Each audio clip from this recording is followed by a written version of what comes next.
സ്വപ്നം യാഥാർത്ഥ്യമാക്കുക. എന്താണോ നമ്മൾ സ്വപ്നം കാണുന്നത് അത് യാഥാർത്ഥ്യമാക്കാനൊരു ഹാർഡ് വർക്ക് ചെയ്യുക, അതിനുവേണ്ടി എഫേർട്ട് എടുക്കുക, റിസ്ക് എടുക്കുക. അപ്പോൾ ഇതിനേക്കാളും ഒരു പടിയും കൂടെ മുകളിലേക്ക് പോകണം. അങ്ങനെയാണല്ലോ, എല്ലാവരും അങ്ങനെയാണല്ലോ, ഒരു പടിയും കൂടെ മുകളിലേക്ക് പോകണം.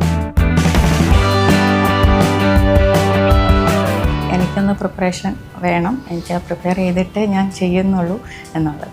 ഞാനും പ്രിപ്പയർ ചെയ്തു ചെയ്യാൻ വേണ്ടി. 2 ദിവസത്തെ ഉള്ളായിരുന്നു, പക്ഷെ നമുക്ക് കുറച്ച് ചെയ്യാനുള്ളൊരു ധൈര്യം കിട്ടി. ബഡ്ജറ്റ് ഒരു ഏകദേശ കണക്ക് പറയുകയാണെങ്കിൽ ഒരു 80 ആയിട്ടുണ്ട്. ചില സ്വപ്നങ്ങൾ മാത്രമായിട്ട് ഇരിക്കും. അപ്പോൾ അവൾ കണ്ണു തുറക്കുന്നത് അവളുടെ റിയാലിറ്റിയിലേക്കാണ്. എല്ലാവരും നല്ല സപ്പോർട്ടായിരുന്നു.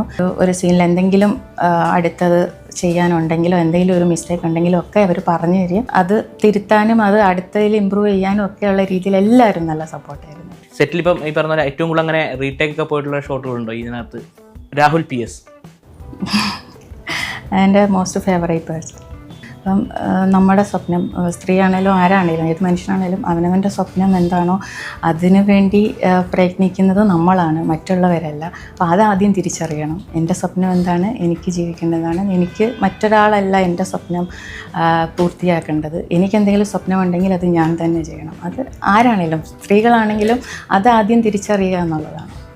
തൻ്റെ ഏറ്റവും പുതിയ മ്യൂസിക്കൽ ആൽബമായിട്ടുള്ള ഗുഡിയയുടെ വിശേഷങ്ങളുമായി നമ്മുടെ കൂടെയുള്ളത് രശ്മി ആർ നായരാണ്. നമസ്കാരം. 5 വർഷങ്ങൾക്ക് മുമ്പുള്ളൊരു ഇൻ്റർവ്യൂവിൽ ഇനിയുള്ള പ്രൊജക്ട്സ് എന്താണ് എന്ന് ചോദിക്കുന്ന സമയത്ത് പറഞ്ഞൊരു ഉത്തരം ഹിന്ദിയിൽ ഒരു ബിഗ് ബഡ്ജറ്റ് പരിപാടി വരുന്നുണ്ട്, അതിനെപ്പറ്റി ഒന്നും പറയാറായിട്ടില്ല എന്നുള്ളതാണ്.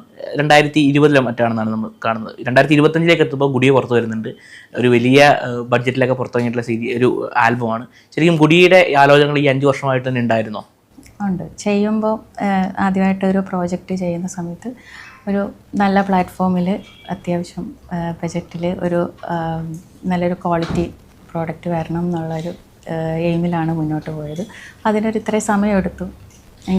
എന്തായിരുന്നു ഈ 5 വർഷം ശരിക്കും എന്തായിരുന്നു ഒരു മാറ്റം? എന്താണ് പ്രതീക്ഷിച്ചത്? 5 വർഷം എടുത്തു എന്ന് പറയുമ്പം ഒരു ആൽബത്തിനകത്ത് എന്തുകൊണ്ടാണ് അത്രയും സമയം എടുത്തത്? അത് എൻ്റെ പ്രീ പ്രൊഡക്ഷൻ അത്രയും വർക്ക് ചെയ്തിട്ടാണ് എടുത്തത്. നമ്മൾ ക്രൂ ആണെങ്കിലും ആരെയൊക്കെ വേണം എന്ന് തീരുമാനിക്കുന്നതും, എവിടെ ലൊക്കേഷൻ, പിന്നെ ഓരോ കോസ്റ്റ്യൂം പോലും ഏതൊക്കെ കോസ്റ്റ്യൂമുകൾ വേണം എന്ന് വരെ നേരത്തെ തീരുമാനിച്ച് 2 സ്ഥലത്തായിട്ടാണ് അത് ഷൂട്ട് നടന്നത്, ഗോവയിലും UP-യിലുമായിട്ടാണ്. അപ്പോൾ 2 കണ്ടിട്ടുണ്ടെങ്കിൽ മനസ്സിലാവും, 2 എൻ്റയർലി ഡിഫറെൻ്റ് ആയിട്ടുള്ള 2 ഇതാണ് കാണിക്കുന്നത്. ഒന്ന് ഗോവയിലെ ഒരു ആംബിയൻസും എല്ലാം, പിന്നീട് വരുന്നത് UP-യിലെ. അങ്ങനെ അപ്പോൾ അതിനൊക്കെ വേണ്ടുന്ന ഒരു പ്രീ പ്രൊഡക്ഷൻ്റെ സമയം, പിന്നീട് അത് ഷൂട്ട് ചെയ്തതിന് ശേഷം നമ്മൾ കളറ് ചെയ്യുന്നത് റെഡ് ചില്ലീസിലാണ്. അപ്പോൾ അതിൻ്റെ കുറച്ച് താമസം, പിന്നീട് സീല് വരുന്നു. അപ്പോൾ അതിൻ്റേതായ സ്വാഭാവികമായിട്ടുള്ള ഒരു താമസമാണ് ഇത്രയും. ഇപ്പോൾ ഈ ക്രൂവിനെ പറ്റി പറയുമ്പോൾ തന്നെ ഇപ്പം നമ്മളുടെ കോസ്റ്റ്യൂമിലായാലും മറ്റ് ഡിപ്പാർട്ട്മെൻറ്റ്സിലായാലും വർക്ക് ചെയ്തിട്ടുള്ളവരെല്ലാവരും വലിയ സിനിമകൾ ചെയ്തുകൊണ്ടിരുന്ന പല അവാർഡുകൾ നേടിയിട്ടുള്ള ആളുകളാണ്. അപ്പം അങ്ങനെ ഒരു നിർബന്ധം ആദ്യം ഉണ്ടായിരുന്നു. പറഞ്ഞ പോലെ ഓരോ മേഖലയിലും അറ്റ് ദ ബെസ്റ്റ് ആയിട്ടുള്ള ആളുകൾ തന്നെ. കാരണം റെഡ് ചില്ലീസിൻ്റെ കാര്യം പറഞ്ഞു, റെഡ് ചില്ലീസൊക്കെ വളരെ ചുരുക്കം, മലയാളത്തിൽ തന്നെ ചെറിയ സിനിമകൾ വളരെ കുറവാണ്. അപ്പം ആ ഒരു ശ്രമം എത്രമാത്രം വലുതായിരുന്നു ഈ പറയുന്ന ഏറ്റവും ബെസ്റ്റ് ആയിട്ടുള്ള ഓരോ മേഖലയിലും ഏറ്റവും ബെസ്റ്റ് ആയിട്ടുള്ള ആളുകൾ ഗുഡിയയിൽ വേണം എന്ന് പറയുന്ന ഒരു തീരുമാനത്തിലേക്ക് വേണം എന്നാണ്? അതായത് ആ ഒരു പ്രോഡക്റ്റ് ക്വാളിറ്റിയിൽ ഇറക്കണമെങ്കിൽ അങ്ങനെ തന്നെ വേണം എന്ന് നേരത്തെ തീരുമാനിച്ചിരുന്നു. അപ്പോൾ അത് എല്ലാവരോടും സംസാരിച്ച് കൺവിൻസ് ചെയ്ത് ഒരു പ്രത്യേകിച്ച് ഒരു മ്യൂസിക് ആൽബമാണ്, ഒരു സിനിമയല്ല. റെഡ് ചില്ലീസിൽ പോകുമ്പോഴും ആൽബം അവിടെ സിനിമയാണ് കൂടുതൽ വരുന്നത്. ആൽബമൊക്കെ എനിക്ക് തോന്നുന്നു ആദ്യമായിട്ടാണെന്ന് തോന്നുന്നു വരുന്നത്. അപ്പോൾ അവിടെയും അവരെ അത് കാണിച്ച് കൺവിൻസ് ചെയ്ത് അവിടെ തന്നെ ചെയ്യണം എന്നുള്ള ആഗ്രഹം സാധിച്ചെടുക്കാനുള്ള ഒരു സമയം, അതാണ് ഇത്രയും എടുത്തത്. ഈ ക്രൂവിനെ പറ്റി പറഞ്ഞല്ലോ, നമ്മൾ നോക്കുന്ന സമയത്ത് ഓൾമോസ്റ്റ് ഒരു 90% കൂടുതൽ ക്രൂവും ഈ പറയുന്ന പോലെ മലയാളികളാണ്. 90% അല്ല, എല്ലാവരും മലയാളികൾ. എല്ലാവരും മലയാളികളാണ്. പക്ഷേ ഹിന്ദിയിലാണ് നമ്മളുടെ ആൽബം ആയാലും അത് വരുന്നതായാലും. എന്തുകൊണ്ടാണ് ഒരു മലയാളി പ്രൊഡക്റ്റ് ഹിന്ദിയിൽ ഇറക്കാമെന്ന് തീരുമാനിച്ചത്? എപ്പോഴാണ്? നമ്മൾ ക്രൂ എല്ലാവരും മലയാളമാണ്, പക്ഷേ നമ്മൾ എടുക്കുന്നത് ഇതുപോലെ പോലെയുള്ളൊരു പ്ലാറ്റ്ഫോമിൽ വരണം, റെഡ് ചില്ലീസിലൊക്കെ കൊണ്ടുപോയിട്ട് ഒരു ചെയ്യണം എന്നൊക്കെ നേരത്തെ തീരുമാനിച്ചിരുന്നത് കൊണ്ടാണ് നമ്മൾ ഹിന്ദി തന്നെ, അതായത് കുറച്ചും കൂടി ആൾക്കാർ കൂടുതൽ എത്തുന്ന കാണുന്ന ഒരു ലാംഗ്വേജ്. നമ്മൾ ഹിന്ദിയിലൊക്കെ ഇറങ്ങുന്നതാണ് നമ്മളിപ്പോൾ കുറച്ച് ഇവിടെ മാത്രമേ കാണുള്ളൂ. നമ്മുടെ ഒരു മലയാളത്തിലെടുത്ത് കഴിയുമ്പോൾ അങ്ങനെയല്ല, എല്ലായിടത്തും എല്ലാവരും കാണുന്ന ഒരു എടുക്കണം എന്നുള്ളത് കൊണ്ടാണ് ഹിന്ദി ചൂസ് ചെയ്തത്. ഇതിൻ്റെ കൂടെ തന്നെ പാരലായിട്ട് നമ്മൾ പല ആൽബംസും ആയാലും നമ്മൾ കാണാറുണ്ട്. ഇപ്പം ഒരേ സമയം 2 ഭാഷയിലൊക്കെ ഇറങ്ങുന്നത്. അപ്പം പാരലായിട്ട് മലയാളത്തിൽ ഇറക്കാവുന്ന ഒരു ആലോചന എപ്പോഴെങ്കിലും ഉണ്ടായിരുന്നോ? ഇല്ല, ഒരിക്കലും. ഞങ്ങൾ ഹിന്ദി ഇത് തന്നെയാണ് കോൺസെൻട്രേറ്റ് ചെയ്ത് പോയത്. അതുപോലെ ഉണ്ടായിരുന്നത്. ഈ വലിയ ബഡ്ജറ്റ് നമുക്ക് ഫീൽ ചെയ്യുന്നുണ്ട് ഒരു ആൽബം കാണുന്ന സമയത്ത്. നമ്മൾ വലിയ ബിഗ് ബഡ്ജറ്റ് സിനിമകളിൽ കാണുന്ന ഒരു പാട്ടിനേക്കാൾ കൂടുതൽ ബഡ്ജറ്റ് നമുക്ക് ഈ ഒരു ആൽബത്തിൽ നമുക്ക് ഫീൽ ചെയ്യും. ശരിക്കും എത്രയാണ് ഇതിൻ്റെ ബഡ്ജറ്റ് എന്ന് ചോദിച്ചാൽ എന്തായിരിക്കും? ബഡ്ജറ്റ് ഒരു ഏകദേശ കണക്ക് പറയുകയാണെങ്കിൽ ഒരു 80 ആയിട്ടുണ്ട്. 80 ലക്ഷം. ഓ, ഈ 80 ലക്ഷം രൂപയ്ക്ക് നമ്മളൊരു ആൽബം ചെയ്യുന്ന സമയത്ത് അതിൻ്റെ ഒരു വിപണന സാധ്യത എത്രമാത്രമാണ്? അത് കണ്ടുകൊണ്ടല്ല നമ്മൾ ഒരിക്കലും ഇതിലേക്ക് ഇറങ്ങിയത്. ഈ പറഞ്ഞ പോലെ തന്നെ ആ ഒരു ക്വാളിറ്റിയിൽ ഇറക്കുക എന്നുള്ളത് മാത്രമായിരുന്നു നമ്മുടെ ലക്ഷ്യം. അത് ഒരിക്കലും വിപണന സാധ്യത കണ്ടുകൊണ്ട് ഇറക്കിയ ഒരു ആൽബം അല്ല ഇത്. ഇതിനകത്ത് അഭിനയിക്കുന്ന കാര്യം ഞാൻ പറഞ്ഞു 5 വർഷമായിട്ട് ഇതിൻ്റെ ചർച്ചകളുണ്ടായിരുന്നു. എപ്പോഴാണ് ഇതിൽ കേന്ദ്ര കഥാപാത്രമായിട്ട് അല്ലെങ്കിൽ ഒരു ഏറ്റവും നടുക്ക് നമ്മളെല്ലാവരും കാണുന്ന ഇതിൻ്റെ മുഖമായിട്ട് രശ്മി വരുന്നു എന്നുള്ള തീരുമാനം എപ്പോഴാണ് എടുത്തിട്ടുണ്ടായിരുന്നത്? ഒരു പകുതി കഴിഞ്ഞിട്ടാണ് എത്തിയത്. ഞാൻ ആദ്യം സജസ്റ്റ് ചെയ്തത് ഏതെങ്കിലും ഹിന്ദിയിലൊക്കെയുള്ളൊരു ആർട്ടിസ്റ്റ് എടുക്കാം. കാരണം എൻ്റെയും കൂടെ പ്രോജക്റ്റാണ്. അപ്പോൾ അത് നല്ല രീതിയിൽ ഇറങ്ങുക എന്നുള്ളതാണ്. ഞാൻ അഭിനയിക്കുന്നു എന്നതല്ല പ്രയോറിറ്റി. അത് നല്ല ഒരു പ്രോജക്റ്റായി ഇറങ്ങുക എന്നുള്ളതാണ്. പിന്നീട് ഡയറക്ടറൊക്കെ സജസ്റ്റ് ചെയ്ത് കഴിഞ്ഞതിന് ശേഷമാണ് ഞാൻ അതിലേക്ക് വരുന്നത്. ആരാണ് ഏറ്റവും കൂടുതൽ നിർബന്ധിച്ചത് രശ്മി ചെയ്താൽ മതി എന്നുള്ളത്? ഡയറക്ടറിൻ്റെ തീരുമാനമായിരുന്നു. കാസ്റ്റ് എപ്പോഴും ഡയറക്ടറിൻ്റെ തീരുമാനമായിരിക്കുമല്ലോ. അപ്പോൾ ഡയറക്ടറിൻ്റെ തീരുമാനമായിരുന്നു ഇന്ന ആൾ മതി, എന്നോട് ചെയ്യാൻ പറഞ്ഞു. ഞാൻ ട്രൈ ചെയ്തു. എന്തെങ്കിലും ഈ തയ്യാറെടുപ്പുകളൊക്കെ വേണ്ടി വന്നിരുന്നു? തീർച്ചയായിട്ടും. കാരണം ആദ്യമായിട്ട് അഭിനയം എന്നുള്ളത് ഇതുവരെ അങ്ങനെ ശ്രദ്ധിച്ചിട്ടില്ല.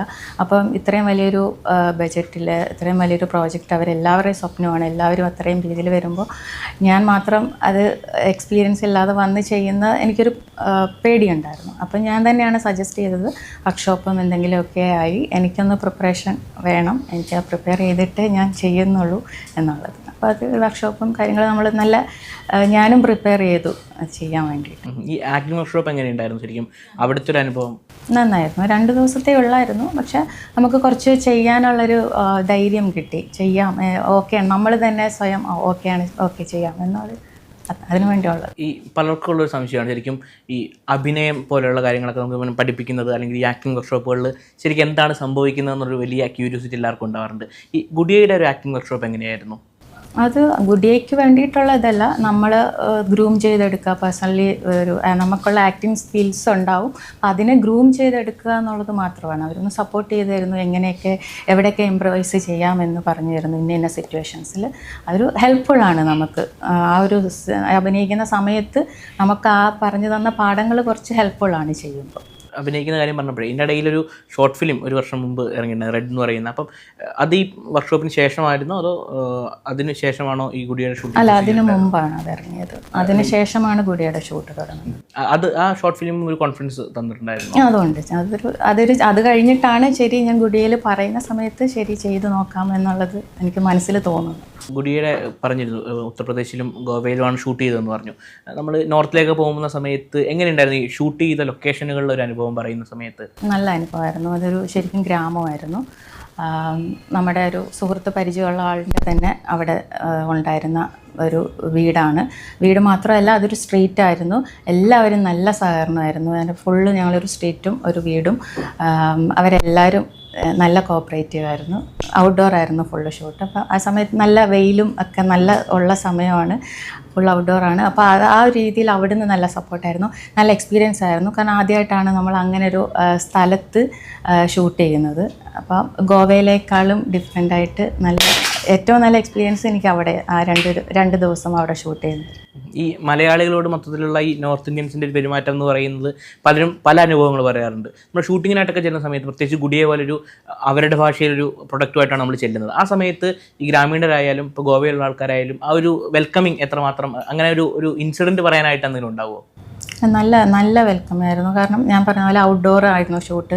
നമുക്കത് ഷൂട്ട് ചെയ്യുന്ന വീടും ചെറിയൊരു വീടാണ്. നമുക്ക് കയറി ഇരിക്കാനോ അങ്ങനെ വിശ്രമിക്കാനോ ഒന്നും പറ്റുന്നില്ല, നല്ല ചൂടുമാണ്.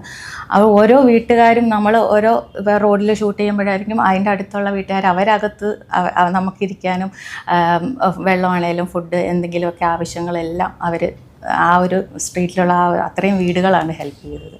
നല്ല അനുഭവമായിരുന്നു.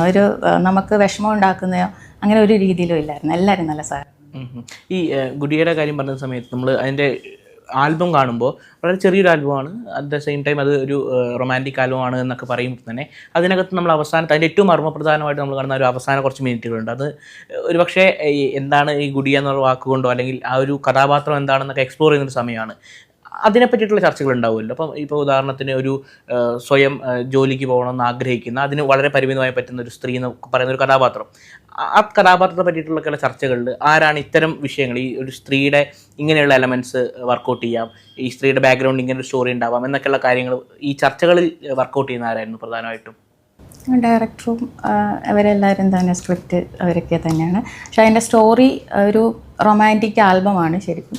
പക്ഷേ അത് ഒരു പാട്ട് മാത്രം, ആ റൊമാൻറ്റിക് സീൻസ് മാത്രം കൊണ്ട് ഒരു സാധാരണ ആൽബമായിട്ടൊരു മ്യൂസിക്കൽ ആൽബമായിട്ട് പോകും.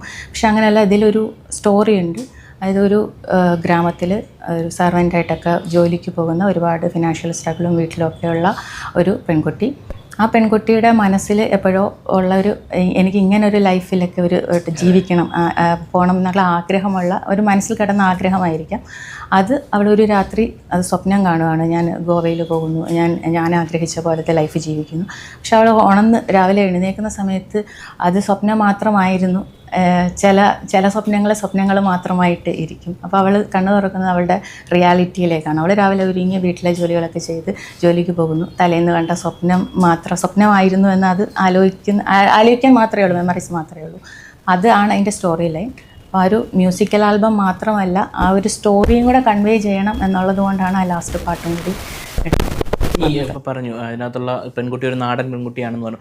രശ്മി ഇതിനകത്ത് അഭിനയിക്കുന്ന സമയത്ത് രശ്മി ഒരു നാടൻ പെൺകുട്ടിയാണ്, എങ്ങനെയാണ് സ്വയം കാണുന്നത്? ഒരു നാടൻ പെൺകുട്ടിയായിരുന്നു മുമ്പ്? ഞാൻ ജനിച്ചു വളർന്നത് ഒരു ഗ്രാമത്തിലൊക്കെയാണ്. പക്ഷെ നമ്മൾ ഇപ്പോൾ ജീവിക്കുന്ന ഒരു സാഹചര്യം വെച്ച് നമ്മളിപ്പോൾ ഗോവയിൽ ഷൂട്ട് ചെയ്യുന്നത്, ഗോവയിൽ പോകുന്നതാണെങ്കിലും എൻ്റെ ഷൂട്ടുകളാണെങ്കിലും ഒക്കെ നമ്മൾ അത്തരം ഡ്രസ്സുകളും ആ ഒരു ഇതിലൊക്കെയാണ് ജീവിക്കുന്നത്. അപ്പോൾ അത് നമുക്കൊരു വലിയ ബുദ്ധിമുട്ടില്ല.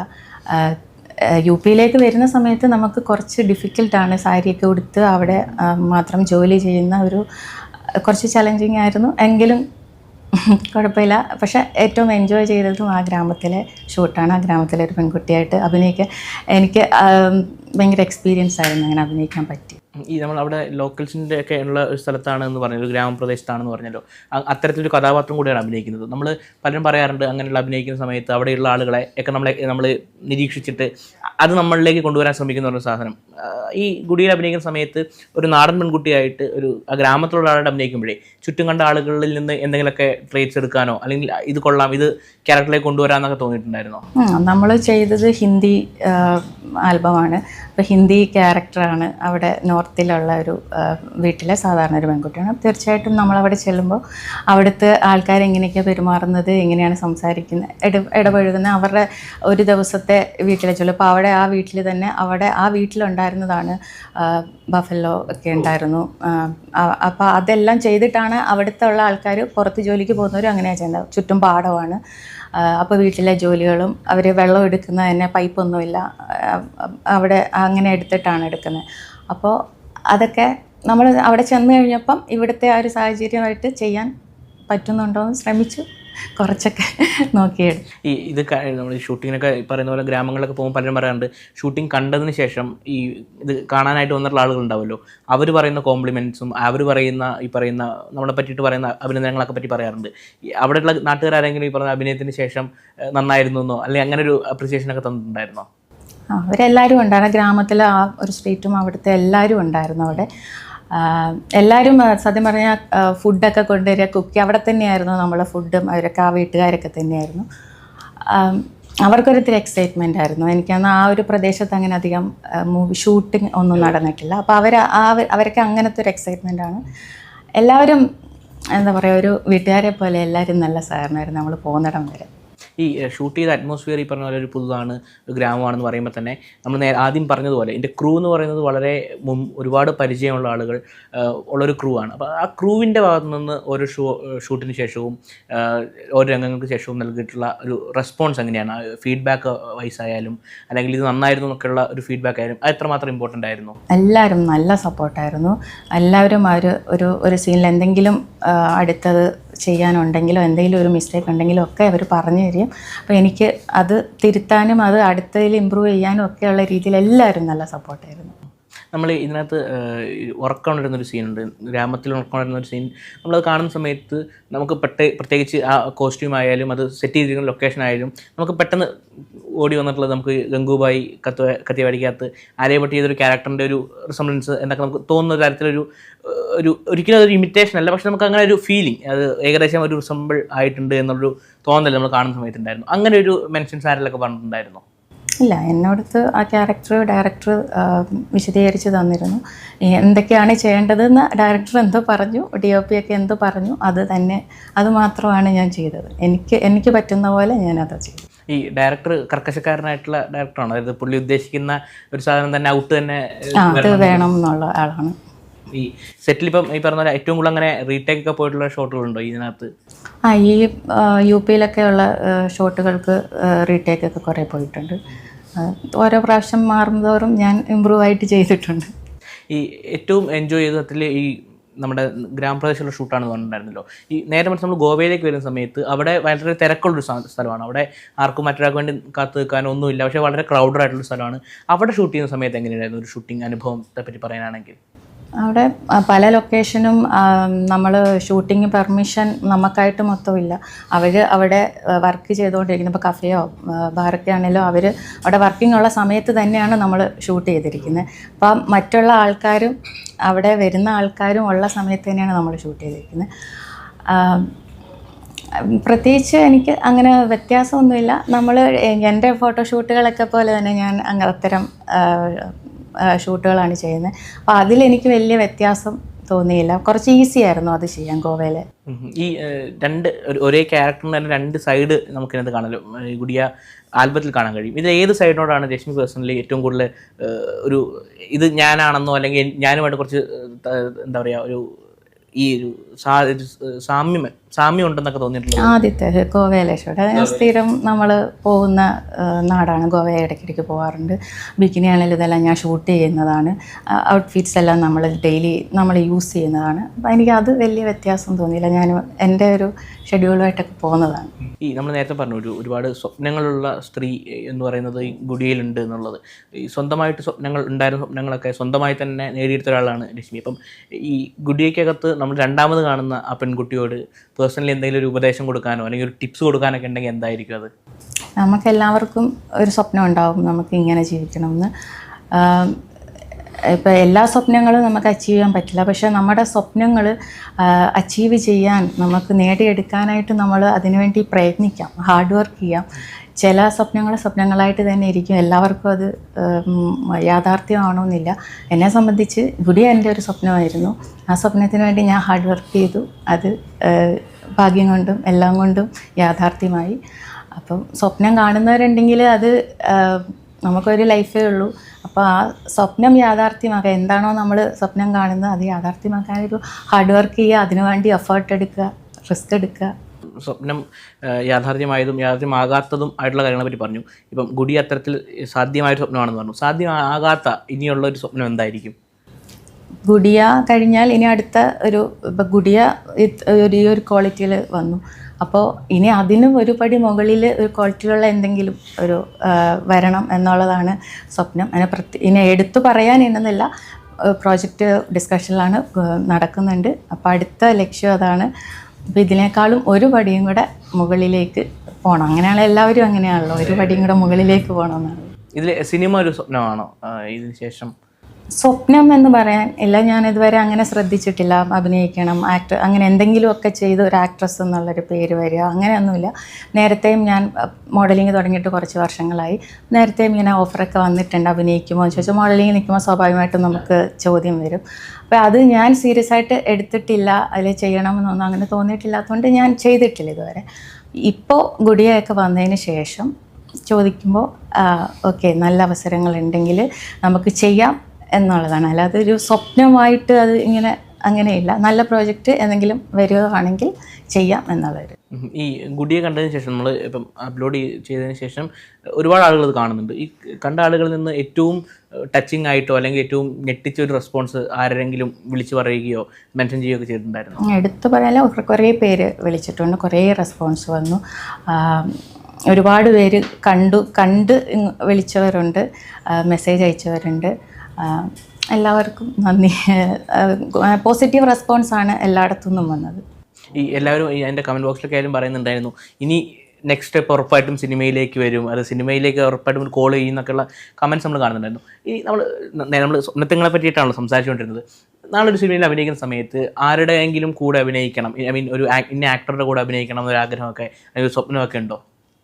അങ്ങനെയില്ല. എനിക്ക് നല്ലത് കിട്ടുന്ന അവസരം നല്ലത് കിട്ടട്ടെ എന്ന് പ്രാർത്ഥിക്കുന്നു. നല്ലത് കിട്ടുവാണെങ്കിൽ അപ്പോൾ ചെയ്യും. അങ്ങനെ പ്രത്യേകിച്ച് ആഗ്രഹങ്ങളോ അങ്ങനെയൊന്നും വെച്ചിട്ട് പോകുന്നില്ല. ഈ നമ്മുടെ ഈ ഗുഡിയ ചെയ്യുന്ന സമയത്തെ ഏറ്റവും വെല്ലുവിളിയായിട്ട് തോന്നിയിട്ടുണ്ട് എന്തെങ്കിലും ഉണ്ടായിരുന്നു? ഇപ്പോൾ ഉദാഹരണത്തിന് ഇതൊരു റൊമാൻറ്റിക് ആൽബമാണ്, പക്ഷേ അതിനകത്ത് തന്നെ പല ലെയറുകളുണ്ട്. അതാണോ ഒരു പ്രശ്നമായി തോന്നിയത്? അതോ പേഴ്സണലി ഈ ക്യാരക്ടറിനെ ഫുൾ ഓഫ് ചെയ്യാൻ കഴിയുമെന്ന് പറഞ്ഞ ടെൻഷനായിരുന്നോ ഏറ്റവും കൂടുതൽ ഉണ്ടായത്? കാരണം ഇതിൻ്റെ പ്രൊഡക്ഷൻ സൈഡിലും ഉണ്ട്, ഈ ആക്ടിങ് സൈഡിലും ഉണ്ട്. ഇതിൽ ഏത് സൈഡായിരുന്നു ഏറ്റവും കൂടുതൽ ടെൻഷൻ ഉണ്ടാക്കിയിട്ടുണ്ടായിരുന്നത്? ആക്ടിങ് ഞാൻ ഈ ഒരു ആദ്യത്തെ കഴിഞ്ഞപ്പോൾ ഞാൻ പോയി. അത് കഴിഞ്ഞിട്ടുള്ളത് നമ്മൾ പ്രൊഡക്ഷൻ്റെയും കൂടെ ഭാഗമായതുകൊണ്ട് ഈ പറഞ്ഞ പോലെ റെഡ് ചില്ലീസിലും ഒക്കെ പോകണമെന്നുള്ള ആഗ്രഹമുണ്ട്. അപ്പോൾ അതൊക്കെ കുറച്ച് സ്ട്രഗിൾ ചെയ്തിട്ടാണ് നമ്മുടെ ഒരു ആൽബമാണ് അവിടെ ചെന്ന് പറയുമ്പോൾ ആലോചിക്കണം. അപ്പോൾ അത് ചെയ്തു. പിന്നെ കളറിസ്റ്റ് തന്നെ വേണം, ഇന്ന ആൾ വേണം, ദേവാംശി വേണം എന്നുള്ള ഒരു ആഗ്രഹം ഉണ്ടായിരുന്നു. അപ്പോൾ അതിലൊക്കെ കുറേ വെല്ലുവിളികൾ നമ്മൾ എടുത്തിട്ടാണ് അവരെയൊക്കെ കൺവിൻസ് ചെയ്ത് അതിലേക്ക് എത്തിക്കുന്നത്. പിന്നീട് പോലൊരു പ്ലാറ്റ്ഫോമിൽ തന്നെ എത്തണം എന്നുള്ളത്. അപ്പോൾ ആ സ്ട്രഗിളാണ് എനിക്ക് തോന്നുന്നു എനിക്ക് സ്ട്രഗിളായിട്ട് തോന്നിയിട്ടുള്ളത്. ആക്ടിങ് വൈസ് എന്നെക്കൊണ്ട് പറ്റുന്ന പോലെ ആ ഒരു 6 ഡേയ്സിൽ തീർന്ന കാര്യമാണ്. അത് കഴിഞ്ഞിട്ടുള്ള കാര്യത്തിനായിരുന്നു സ്ട്രഗിൾ. ഈ പ്രൊഡക്ഷനിൽ നമ്മൾ ഈ റെഡ് ചില്ലീസ് എന്ന് പറയുമ്പം ശരിക്കും റെഡ് ചില്ലീസിനേക്കാൾ അപ്പുറം അതിൻ്റെ ഓണർ നമുക്കറിയാം ഷാറൂഖ് ആണ് അതിൻ്റെ ഒരു പ്രധാനപ്പെട്ട. നമ്മൾ പറയുന്ന സമയത്ത് നമ്മളെല്ലാവരും അതിനകത്ത് നമ്മൾ ഒരു മെസ്മറൈസ് ചെയ്യുന്നത് പോയിന്റ് തോന്നുന്നത് ഷാറൂഖിൻ്റെ ഒരു കമ്പനിയാണെന്നുള്ളതാണ്. അപ്പം അതിലേക്ക് എത്തുന്ന സമയത്തുള്ള പ്രശ്നങ്ങളെ പറ്റി പറഞ്ഞായിരുന്നു. അവരെപ്പോഴാണ് ഇതൊക്കെയാണ് നമ്മളതിനെ തീരുമാനിച്ചു ഷാറൂഖിലേക്ക് ഈ പറയുന്ന പ്രൊജക്റ്റ് വരാം, കളേഴ്സിൻ്റെ കാര്യങ്ങളിലേക്ക് വരാമെന്ന് പറഞ്ഞു. എപ്പോഴാണ് ഷാറൂഖിൻ്റെ കമ്പനി ഇത് ഓക്കെ ആക്കിയത്, ഇത് പ്രൊജക്റ്റ് ചെയ്യാം എന്നുള്ള തരത്തിൽ? അവർ കൂടുതലും ഫിലിംസാണ് ചെയ്യുന്നത്. അപ്പോൾ ആൽബം അങ്ങനെ ചെയ്യുമ്പോൾ നമുക്ക് ഉറപ്പില്ല. നമ്മൾ അതും ഫുള്ള് മലയാളത്തിൽ ഫുള്ളൊരു ക്രൂ ഒക്കെ വെച്ചിട്ട് ഒരു ഹിന്ദി ആൽബം. അപ്പോൾ അത് അവിടെ ചെന്ന് നമ്മൾ പ്രസൻറ്റ് ചെയ്തു. അവരത് കാണണം എന്നുള്ളതിലേക്ക് കൺവിൻസ് ചെയ്തെടുത്തു. അവരത് കണ്ടു കഴിഞ്ഞപ്പോൾ അവരത് ചെയ്യാമെന്ന് പറഞ്ഞപ്പോഴും വീണ്ടും നമുക്ക് ഇന്ന കളറിസ്റ്റ് വേണം എന്നുള്ള ആഗ്രഹം കൊണ്ട് നിന്നു. അപ്പോൾ നമ്മുടെ പൊന്നിയിൻ സെൽവമൊക്കെ കളർ ചെയ്തു. അപ്പോൾ അത് തന്നെ വേണം എന്നുള്ളൊരാഗ്രഹത്തിൽ നിന്നു. ഭാഗ്യം കൊണ്ട് അതും നമുക്ക് ശരിയായി കിട്ടി. അപ്പോൾ ആ ഒരു സമയത്ത് ഒരു പകുതി കഴിഞ്ഞിട്ടാണ് അവർ അത് കാണാമെന്ന് സമ്മതിച്ചത്. ഇനി നമുക്കൊരു ചെറിയ റൗണ്ടിലേക്ക് പോകാം. അത് നല്ല ഒരു റാപ്പിഡ് ഫയർ റൗണ്ടാണ്. ഇപ്പം ഈ കുറച്ച് വാക്കുകൾ പറയാം. ആ വാക്കുകൾ കേൾക്കുന്ന സമയത്ത് മനസ്സിലെന്താണ് വരുന്നത് ഒറ്റ വാക്കിലോ 1-2 വാക്കിലോ ആയിട്ട് പറയണം. ഫസ്റ്റ് ഗുഡിയ. പാവക്കുട്ടി. ഹാപ്പിനെസ്. ഇപ്പോൾ ഇത് റിലീസായി ഞാൻ ഇരിക്കുന്ന മൊമെൻറ്റ്. കാർ. എനിക്ക് ഏറ്റവും ഇഷ്ടപ്പെട്ട ഹൈലൈറ്റ്സ് ആണ്. ഏറ്റവും ഇഷ്ടം കാർ തന്നെയാണ്. ഈ കാറിന് ശേഷം ഇഷ്ടമുള്ള ഗാഡ്ജറ്റ് എന്താണ്? കാറിന് ശേഷം വാച്ചാണ്. വാച്ച്. ഏകദേശം എത്ര വാച്ച് ഉണ്ടാവും ഒരു കളക്ഷനിൽ? ഒരു 8, 9, 10 ഉണ്ടോളം. 10ഓളം വാച്ചുകളുണ്ട്. ഓക്കെ, ഇനി അടുത്തത് സിനിമ. മലയാള സിനിമ. രാഹുൽ PS. എൻ്റെ most favourite person. Tourist place. ഗോവയാണ് ഞാൻ കൂടുതലും പോവാറ്. അരവിന്ദ് ഉണ്ണി. എനിക്ക് ഏറ്റവും കംഫർട്ടായിട്ട് ഞാൻ കണ്ടതിൽ വെച്ച് ഏറ്റവും നല്ല DOP. ഈ നമ്മൾ അരവിന്ദിനെ പറ്റി കൂടി പറയേണ്ടതായിട്ടുണ്ട്. ഇതിനകത്ത് ഈ DOPയുടെ ഒരു ഇമ്പോർട്ടൻസ് അല്ലെങ്കിൽ ഒരു ഇൻവോൾവ്മെൻറ്റ് എത്രമാത്രം ഉണ്ടായിരുന്നു അരവിന്ദിൻ്റെ? അത് നിങ്ങളെ വിഷ്വൽ കണ്ടാലറിയാം. ഏറ്റവും മനോഹരമായി എടുത്തത് ആണ്. അരവിന്ദ് നല്ല കോപ്പറേറ്റീവാണ്. ഡയറക്ടർ എനിക്ക് തോന്നുന്നു പറഞ്ഞ എല്ലാ കാര്യങ്ങളും അവർ രണ്ടുപേരും തമ്മിൽ നല്ല കമ്മ്യൂണിക്കേഷൻ ഉണ്ട്. അപ്പോൾ ഡയറക്ടർ പറഞ്ഞു കൊടുക്കുന്ന എന്ത് ആണോ എന്നുള്ളത് അത് കൺവേ ആയി പുള്ളി എടുത്തു കൊടുക്കുന്നുണ്ടായിരുന്നു. റെഡ് ചില്ലീസിനെ പറ്റി പറയുമ്പോൾ ഏറ്റവും ആദ്യം നമ്മൾ ഒരുപാട് കാര്യങ്ങൾ പറഞ്ഞു. അതിൽ ഏറ്റവും ആദ്യം ഒറ്റ വാക്കിലോ അല്ലെങ്കിൽ ഒരു ഒറ്റ വരിയിലോ പറയാൻ എന്തായിരിക്കും തോന്നുക? എനിക്ക് ആദ്യം അവിടെ കയറിയതാണ് ആദ്യമായിട്ട് ഓർമ്മ വരുന്നത്. അതിൻ്റെ റെഡ് ചില്ലീസിൻ്റെ ഒരു ലോഗോയാണ് എനിക്ക് ആദ്യമായിട്ട് ഫസ്റ്റ് ഓർമ്മ വരുന്നത്. പിന്നീട് ഞാൻ അവിടെ കളറ് ചെയ്യുന്നിടത്ത് ഇരുന്നിരുന്നു സ്റ്റുഡിയോയിൽ. അതെല്ലാം ഒരു സ്വപ്നം പോലെയാണ് ഇപ്പം തോന്നുന്നത്. ഡ്രസ്സ് ഏറ്റവും ഇഷ്ടമുള്ളത് സാരിയാണ്. പക്ഷേ എനിക്കങ്ങനെ എൻ്റെ ഷൂട്ടുകളൊന്നും അതല്ല മോഡേൺ ഡ്രസ്സാണ്. എനിക്ക് ഇഷ്ടമുള്ള സമയത്ത് ഒക്കേഷനിൽ ഞാൻ കൊടുക്കും. ഈ സാരി എന്ന് പറയുമ്പോൾ നമ്മൾ ഈ ഗുഡിക്കകത്തൊരു നോർത്ത് ഇന്ത്യൻ ടൈപ്പ് സാരിയും കേരള സ്റ്റൈൽ സാരി ഏതാണ് പേഴ്സണലി ഏറ്റവും കംഫർട്ടബിൾ ആയിട്ടോ അല്ലെങ്കിൽ ഏറ്റവും ഇഷ്ടപ്പെട്ട ഒരു സാരി വേരിയൻ്റ് ഏതായിരിക്കും? കോട്ടൺ സാരിയാണ്. ഫാമിലി എന്ന് പറയുന്ന വാക്ക് കേൾക്കുമ്പോൾ? ഫാമിലി എൻ്റെ ഹസ്ബൻഡ്, മക്കൾ. ഗുഡിയ എന്ന് പറയുന്ന നമ്മളുടെ ആൽബം പുറത്തു വരുന്നത് 2025-ലാണ്. അതിനകത്ത് ഒരു 2025-നെ പറ്റി പലരും പറയാറുണ്ട്, നമ്മുടെ 21-ാം നൂറ്റാണ്ടായിട്ട് 25 വർഷം കഴിഞ്ഞു എന്ന് പറയുന്ന ഒരു വലിയ പോയിന്റിലാണ് നമ്മൾ നിൽക്കുന്നത്. അറ്റ് ദ സെയിം ടൈം അതിനകത്ത് ഒരു മോഡേൺ പെൺകുട്ടിയുടെ ഈ പറയുന്ന സ്വപ്നങ്ങളും അതിൻ്റെ സാക്ഷാത്കാരവും ഒക്കെ നമ്മൾ കാണുമ്പോൾ തന്നെ സ്ത്രീകൾ നേരിടുന്ന ഒരു പ്രശ്നം കൂടി ആ ആൽബം വളരെ കൃത്യമായിട്ട് അഡ്രസ്സ് ചെയ്യുന്നുണ്ട്. 2025-ലും ഈ സ്ത്രീകളുടെ ഒരു പ്രശ്നം നമ്മൾ അഡ്രസ്സ് ചെയ്യേണ്ടി വരുന്നത്, ആ ഒരു സാഹചര്യത്തെ പറ്റി എന്താണ് പറയാനുള്ളത്? ആ സാഹചര്യം മാറി വരുന്നുണ്ട്. സാഹചര്യം മാറണമെന്നുണ്ടെങ്കിൽ അവനവൻ വിചാരിക്കണം. അപ്പം നമ്മുടെ സ്വപ്നം, സ്ത്രീയാണേലും ആരാണേലും ഏത് മനുഷ്യനാണേലും അവനവൻ്റെ സ്വപ്നം എന്താണോ അതിനു വേണ്ടി പ്രയത്നിക്കുന്നത് നമ്മളാണ്, മറ്റുള്ളവരല്ല. അപ്പോൾ അതാദ്യം തിരിച്ചറിയണം. എൻ്റെ സ്വപ്നം എന്താണ്, എനിക്ക് ജീവിക്കേണ്ടതാണ്, എനിക്ക് മറ്റൊരാളല്ല എൻ്റെ സ്വപ്നം പൂർത്തിയാക്കേണ്ടത്. എനിക്കെന്തെങ്കിലും സ്വപ്നമുണ്ടെങ്കിൽ അത് ഞാൻ തന്നെ ചെയ്യണം. അത് ആരാണേലും, സ്ത്രീകളാണെങ്കിലും അതാദ്യം തിരിച്ചറിയുക എന്നുള്ളതാണ്. ഗുഡിയ ഇപ്പോൾ എന്തായാലും പ്രേക്ഷകരിലേക്ക് എത്തിക്കഴിഞ്ഞു. അത് സീ പോലെ വലിയൊരു പ്ലാറ്റ്ഫോമിൽ നിന്ന് ആളുകൾക്ക് കിട്ടിയിട്ടുണ്ട്. അപ്പം ഇനിയും അത് കാണാനുള്ളവരോട്, ഇനി കണ്ടവരോട് ഒക്കെ എന്താണ് പറയാനുള്ളത്? ഇതുവരെ കണ്ടിട്ട് റെസ്പോൺസ് അറിയിച്ചവരോട് ഒരുപാട് നന്ദിയുണ്ട്. അപ്പോൾ ഇപ്പോൾ യൂട്യൂബിൽ ഗുഡിയ സി മ്യൂസിക്കിൻ്റെ യൂട്യൂബിലാണത് അവൈലബിൾ ആയിട്ടുള്ളത്. അപ്പോൾ ഇനിയും കാണാത്തവരുണ്ടെങ്കിൽ കാണുക, ഇനിയും സപ്പോർട്ട് ചെയ്യാൻ. മുന്നോട്ട് ഇനി ഒരുപാട് പ്രോജക്ട്സ് വരുന്നുണ്ട്. അപ്പം എന്തായാലും ഗുഡിയ നമുക്കൊക്കെ ഇടയിലേക്ക് വന്നു കഴിഞ്ഞു. ഒരുപാട് ആളുകൾ അത് ഇനിയും കാണട്ടെ, കണ്ടവരൊക്കെ വീണ്ടും കാണട്ടെ. ഒരു മൈൽ സ്റ്റോണായി എന്താ പറയുക തീരുമാനിച്ചൊരു പ്രൊജക്റ്റാണ്. ആ മൈൽ സ്റ്റോണായി മാറിയിട്ടുണ്ട്. അത് കൂടുതൽ എന്താ പറയുക തിളക്കമാർന്ന വിജയത്തിലേക്ക് പോട്ടെ എന്ന എല്ലാവിധ ആശംസകളും. ഈ സമയത്ത് തന്നെ ഒരുപാട് നന്ദി. Thank you.